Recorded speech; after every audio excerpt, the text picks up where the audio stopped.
Hello, New Point. I want to welcome each and every one of you, however you are joining us. We're in a series called Under My Roof, and it's a teaching of where we're focusing on God's intention for the family because it's His idea. It's His design. It's His design for our lives. And I'm sure whether you've heard it or not, you probably have also said it. You've heard that saying, you know what, as long as you're under my roof, right? And obviously as parents, we mean more than just our house, okay? We're talking about influence. We're talking about authority. We're talking about all of that. And here's the news that I want to share with you and I. We're all under God's roof, okay? Whether you and I want to hear it, want to embrace it or not, we're all under God's roof. And what is important is that you and I discover His ways, His thoughts, His plan, understand His design for us before we try to figure everything out. You know, it's like the old saying is, read the instructions first, okay? It'll save you what? A lot of frustration. And so today, we're going to talk about the relationship builder known as conflict. You're right, I said that nasty word, conflict. That makes many of us cringe. And every person on earth, okay, every person who's listening to me right now, whether you're rich or poor, young or old, foolish or wise, guess what? We all experience conflict. No one is immune to conflict.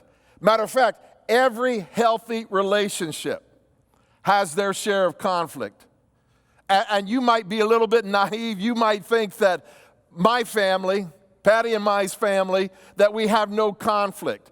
I'm telling you, you're dead wrong. If you know anything about me, I've got an opinion. Guess what? They say the apple doesn't fall far from the tree. We have 4 kids. Guess what I've learned about them? All 4 of them have opinions. And guess what? We have conflict with one another. Matter of fact, probably in the last 15 months, we've probably had more conflict than we had in the previous 10 years.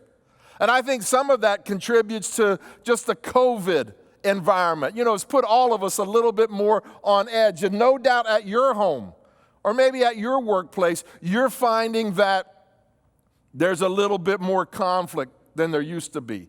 But every strong relationship has its share of conflict. And so it's not a matter of keeping conflict away.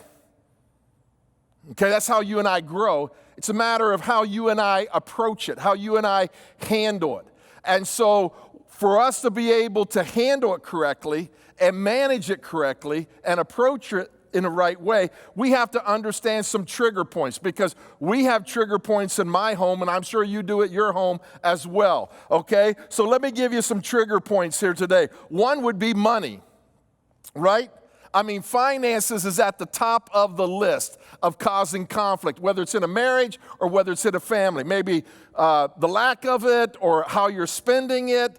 Maybe it's because right now you're in a period of where you're struggling to meet the needs of the family, but money is one. Another one is attention. Who's getting the attention in your family? Okay? You know, maybe dad, you feel like the kids are getting more attention than you, and that causes a little bit of conflict. Really you feel that the one sibling is getting more attention than you. But it can be a major potential conflict in your family. You know, another one would be high expectations. Why? Because we always have high expectations, don't we, for one another. I mean, we're always demanding more from our family than other people. And so we have high expectations. Another one would be in-laws. Yep, in-laws, okay? In-laws, okay, that relationship can be a little bit tricky.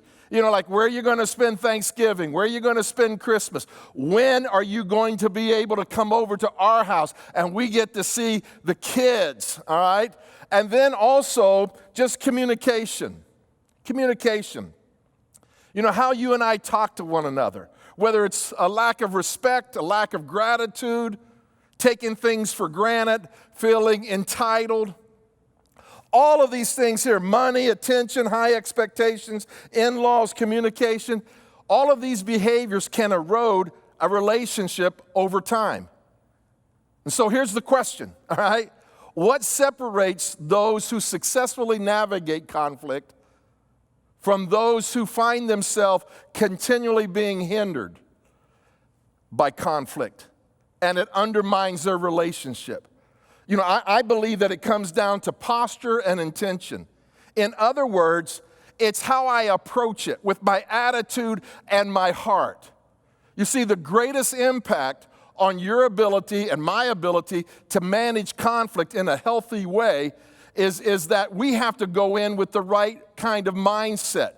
We can't go in with a fixed mindset of where we've already decided how this thing should end and what should happen, of where we're determined to fix the situation, or maybe even worse, fix the person.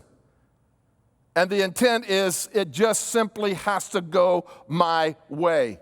And so resolving conflict is that I get my way. I'm right, you're wrong. And then there's others who approach it in avoiding conflict, and they just hope that it goes away. Can't we all just get along, all right? And the intention is to believe that the other person should recognize the issue and just overlook it. And if they don't, it's their fault. And yet, I'm telling you, there are other people who approach it with a commitment to manage it in a healthy way so that they can grow and the other person can grow, so that they can come together and understand one another. Because here's what I believe. You ready for this? You can't have intimacy without conflict. Because the reason why we have conflict so often is because we don't understand one another. We're not really known. And so for us to be able to have intimacy, we have to be known. And for us to be known, we have to share our thoughts and our feelings and our opinions, which is usually different than somebody else. And so we have to be able to approach it in the right way. And yet I'm afraid that sometimes we approach it with an attitude of being superior. And we come with a sense of defensiveness, which ultimately creates damage in that relationship. And so here's what I want you to know. Keep this simple truth right there in front of you, okay? Being a jerk is not a prerequisite of engaging in conflict, okay? When we are jerks, basically what it says is that conflict scares us. We're fearful of having a healthy disagreement or dialogue or conversation. Now, here's what I want you to understand, and this is so important. The climate of your relationships improve when conflict is resolved, not ignored. Wow. When it's resolved and not ignored. When it's addressed and not ignored. Now, Proverbs gives us the key to this, all right? Look what he says here. Never let loyalty and kindness leave you. Tie them around your neck as a reminder. Write them deep within your heart. Then you will find favor with both God and people, and you will earn a good reputation. Wow. What's he saying here? Never let loyalty and kindness leave you. Never. Tie them around your neck as a reminder. Write them deep within your heart. They need to be first and foremost on your mind. And so he says loyalty. One author says it like this: loyalty is providing feedback to others because I want the best for them. Goes on, says not minimizing or ignoring my feelings to maintain harmony. That's what loyalty is. Loyalty is being proactive in addressing concerns rather than waiting for others to initiate. Wow. Loyalty is assuming the best in others' motives, choosing trust over suspicion. Loyalty is engaging rather than withdrawing when others initiate conflict with me. Wow. Goes on, and he says kindness is prioritizing others' feelings over my own and listening first before jumping in with my own opinion. I have to confess, that's a tough one for me. Kindness is validating others' emotions and showing empathy. Kindness is assuming the best in others' motives. Again, choosing what? Trust over suspicion. Kindness is considering my body language. This is so important, isn't it? My body language and attitude while engaged in tough conversations. Kindness is taking time, this is huge, to process my thoughts and my emotions before engaging in conflict. Wow, isn't that great? Isn't that great?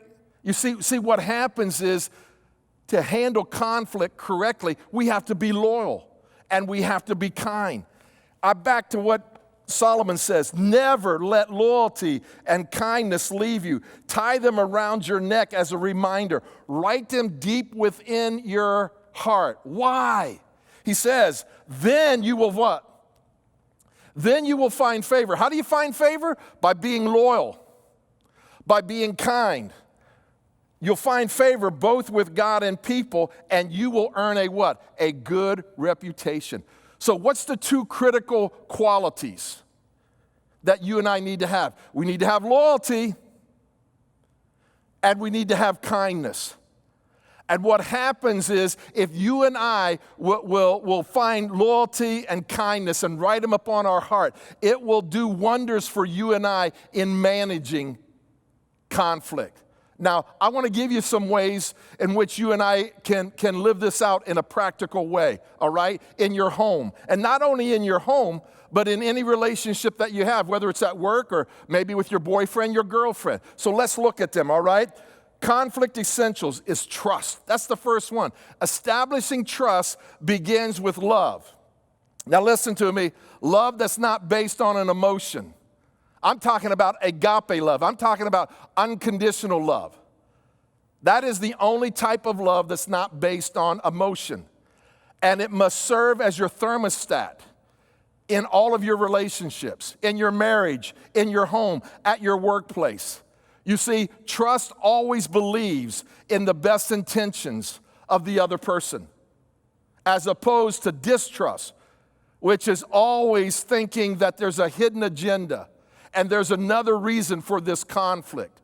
You see, if the thermostat of your home is based on emotion, then guess what? The temperature of your home is going to continue to go up and down, up and down. And in this environment, trust evaporates because there's no solid foundation. But when you set the thermostat with agape love, unconditional love, now you have a firm foundation. You see, here's what Paul writes in 1 Corinthians 13:7. Love always trusts. Love always trusts. A person with this God love, okay, always trusts. That means that they're not going to be suspicious of the one in whom they love. They'll be slow to believe any damaging news or wrong motives. Whatever the situation is, they're ready to trust. And to trust somebody means that you're ready to believe the best about them. You're not trying to figure out their motives. You're just going to believe the best about them. So the first conflict essential is trust. The second one is truth. Y'all all right?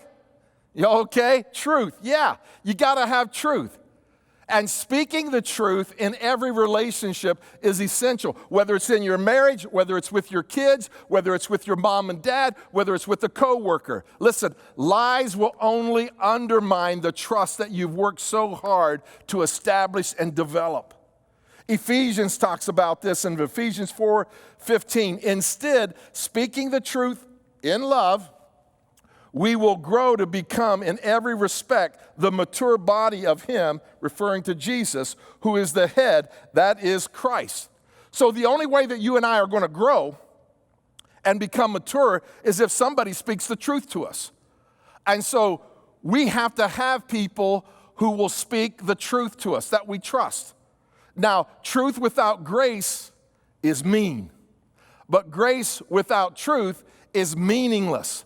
And so you have to have grace and truth in any relationship, if it's going to be healthy, if it's going to be thriving, whether it's a marriage, whether it's parenting, whether it's in your home, whether it's at work. You see, if you listen to me very carefully, if you cannot speak the truth in love, you will eventually resent the people that you love. Y'all okay on that one? And we got a lot of people who have a lot of resentment in their relationships because we haven't spoken the truth to them. You see, parents, mom and dad, one of the most selfish things that you and I can do, and it's hurtful, is to withhold truth from our kids.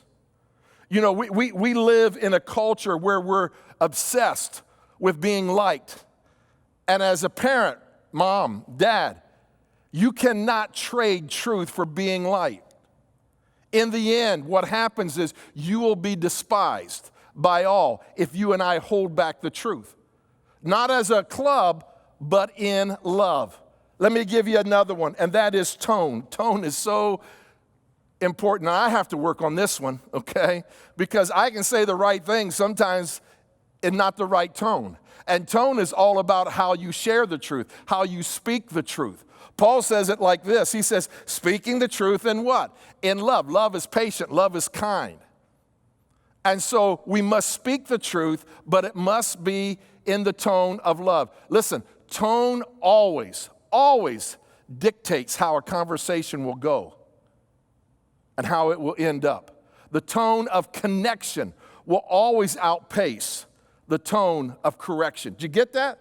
The tone of connection will always outpace the tone of correction. And it's tragic, isn't it? When something that you and I want to share with someone isn't heard because of the way in which you and I said it. And there's many issues that have been lost in families, in marriages, even in the church. Not because of the content, but because of how we shared it, how we communicated it. And so, what do the tone of connection and correction sound like? Well, guess what? Solomon has a word for us. He says, a soft and gentle and thoughtful answer turns away wrath. That is connection. But harsh and painful and careless words stir up anger. That's correction. And so a good way to know if you're saying it to connect or correct is to pause and ask yourself, what's really my intent here? What's really my intent? Is my intent to help? Or is my intent to hurt? That's a good question. Why am I saying this? Am I saying this to her because I want to help her or I want to hurt her? And so tone matters. And then timing. Timing matters. Oh, this is so important, okay? If you and I are going to be able to resolve conflict, if we're going to be able to handle it in a mature way, okay, we need to be able to be aware of the timing. Timing is everything. You see, our tendency is to deal with conflict when it's one of two extremes. When it's easy to resolve, or it's turned into a full-blown crisis. And yet, when conflict is somewhere in the middle, okay, that uncomfortable stage, okay, we have a tendency to ignore it. But if we ignore it, guess what? It just compounds. And it will eventually go to a full-blown crisis. Or what will happen is we'll just leave the scene. You ever heard somebody say this? I don't know what happened in our marriage. We just seem to drift apart. That's because you didn't deal with that mid-level conflict in your life. You see, Solomon says this in Ecclesiastes 3:1. There is a time for everything, even for conversations, okay? By the way, okay, it's not in bed, okay? It's not you go to bed and you lean over and you say, hey, you know what? I've been meaning to share something with you. No, okay? There is a time for everything and a season for every activity under the heavens. Now, I know what you're thinking, okay? I know what you're thinking. You're saying, Dwight, I appreciate that this is helpful, but you know what? I've got some people in my life that, you know what, I've tried to resolve conflict with, and I just haven't been able to do it. It may be with my in-laws, it may be with my dad, my mom, it may be with my brother, my sister, or even my spouse. So what happens when you and I cannot resolve a conflict that we are hoping and praying will be resolved? Because here's what you need to understand, okay? Some conflicts are never resolved. And so what do you do with that? How do you move forward, okay, when conflict is kind of just simmering in the background?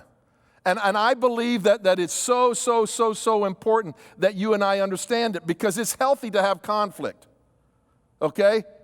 And so what we need to do is we need to humble ourselves and we need to manage the tension. And so here's what I mean by that. You have to resolve conflict versus managing tension. You say, Dwight, what do you mean by that? Well, there's some problems that need to be solved. There's some conflicts that need to be resolved. But then there's some tension. You say, do you and Patty have tension? We do. You know why? She doesn't think like me. I don't think like her. She has different perspective on some things. I have different perspective on other things. And so there's going to be tension there because we're human beings. And so some of that you're never going to resolve. And if you do, what happens is you'll stop the progress in your relationship. And so you have to understand resolving conflict versus managing tension. So how do you do that? Well, you die on the right hills, okay? You die on the right hills. The reality is most things are basically a tension to manage. But we don't like tension, do we? We don't like tension. And those things that need to be managed, okay, aren't worth dying over. And the sooner you find that out, the better your relationships are going to be, especially the important ones. And so sooner or later, you're going to find out, hey, you know what? This is really worth fighting over. And you know what? This is not. This is just going to be a tension I'm going to have to manage with my son, or I'm going to have to manage with my mom, or I'm going to have to manage with my dad. And so what happens is we have to assess the situation and say, is it a conflict that needs to be resolved, or is it a tension that needs to be managed? You say, how do you do that? Well, James tells us. James says, if you want to know what God wants you to do, ask him, and he will gladly tell you, for he is always ready to give a bountiful supply of wisdom to all who ask him, and he will not resent it. And so here's the thing. You just ask, God, is this a conflict that I need to resolve? Or is this just a tension that I need to manage? And so you need to do that. Here's the second thing, and that is protect the relationship.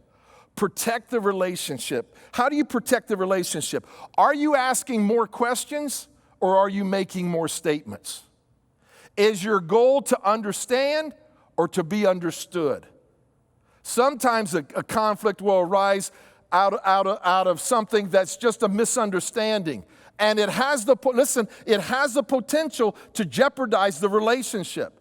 And you might disagree with a member's behavior or the way in which they choose to respond to something. But you have to ask yourself, you know what? Is my relationship more important than my opinion? Is my relationship more important than a project? You see, Paul tells us in Ephesians 4:2, be completely humble and gentle, be patient, bearing with one another in love. Listen, even if the conflict escalates, always make the relationship the highest priority. Maintain open communication.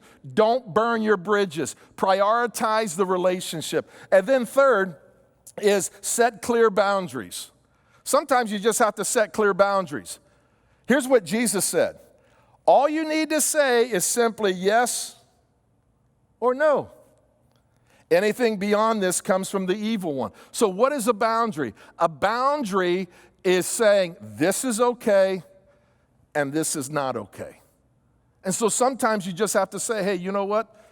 Here's where I'm at on this. And I'm going to ask you to honor my boundary. This is okay and this is not okay. And then finally, you just need to pray. You really need to pray. Because what happens is the enemy wants to come and divide you. He's the accuser of the brethren.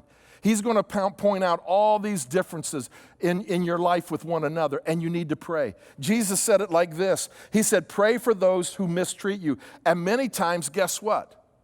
we feel mistreated when we're in conflict, don't we? We feel the other person doesn't understand. They don't know what's going on.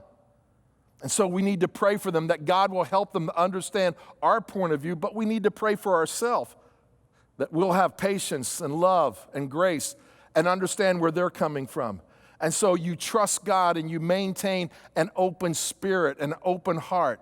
You see, listen, unresolved conflict is not easily to navigate in any relationship.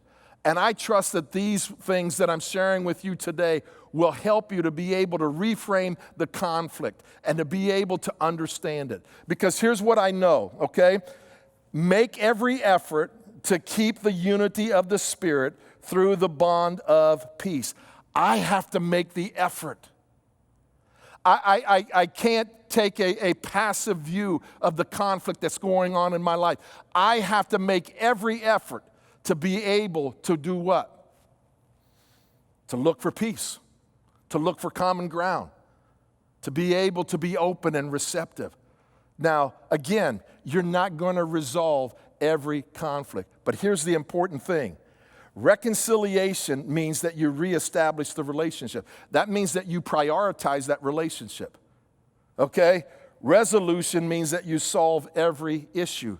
Listen, sometimes you just need to be in the relationship even if you can't resolve every issue. And so think about your situation right now. Have you made every effort? Maybe it's a relationship with your dad, your mom, your husband, your wife, your brother, your sister, your boss, whoever. Have you done that? You see, here's what you need to understand. Relationships are important. And you need to be fighting for the spirit of unity. Not my way, not your way, but ultimately His way. And so many times, if you find yourself constantly in conflict with other people, it just may be that you're in conflict with God. And you see, what happens is you can't have peace with other people until first you make peace with God. And if I'm not at peace with God, then I'm not going to be at peace with anyone. And so if you find yourself constantly in conflict, that's unhealthy. And maybe today you need to settle the biggest conflict in your life, and that is your relationship with God. You say, Dwight, how do I do that? You can pray a simple yet life-transforming prayer. Just say, God, I want to be at peace with you. And I thank you for sending Jesus, the Prince of Peace, to allow me to be forgiven of my sins and to come in right relationship with you. And so I invite you to come into my life. Forgive me of my sins. I ask you to fill me with your spirit of peace so that I can begin to make every effort to be at peace with those in my life. Help me to realize that conflict is inevitable. And so I need to approach it in a healthy way that honors you. Would you pray with me? God, we thank you today for who you are. We thank you that you're the God of peace. And that when we have peace with you, your peace will flow through us to our spouses, to our kids, to our moms and dads, to our family, to our friends. And so today, may we lay this foundation and have the courage to be able to process the conflict that's in our life so that we can grow and so that other person can grow. May we never allow loyalty and kindness to leave us, so that we can be able to be men and women who handle conflict in a way that honors you and grows us. And it's in Jesus' name we pray. Amen.